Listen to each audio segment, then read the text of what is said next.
Murs habillés d'aluminium, vaste espace de 3000 m², le petit frère du musée le plus connu au monde a de quoi surprendre.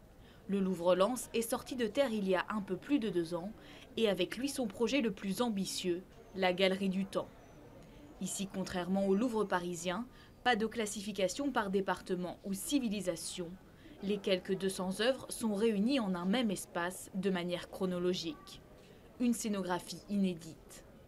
Casser les codes établis dans les musées, c'était au cœur même du projet, c'est-à-dire de réaliser un projet finalement quelque part ex nihilo, avec des collections évidemment déjà constituées, mais sur un terrain qui était complètement neuf. C'était quelque part la contrainte, vous voyez, de devoir réunir l'ensemble de ces départements qui travaillaient finalement assez peu ensemble. Dans une collection déjà constituée avec un bâtiment ancien qui a lui-même une histoire, c'est évidemment beaucoup plus dur de repenser complètement la muséographie de zéro. Ça n'arrive jamais en fait.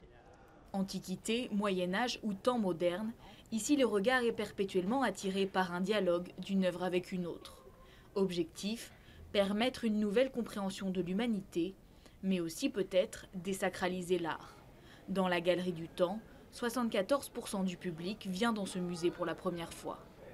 Si on vient pour la première fois dans un musée, qu'on vient pour cette première visite au Louvre-Lens, on est peut-être moins bousculé, je pense, mais c'est mon avis, que lorsqu'on a l'habitude de fréquenter des musées plus classiques où on a des repères assez figés parfois, et là on peut être assez déstabilisé, mais pour une première visite, au contraire, c'est pas du tout déstabilisant, c'est plutôt accueillant, désacralisant, désinhibant.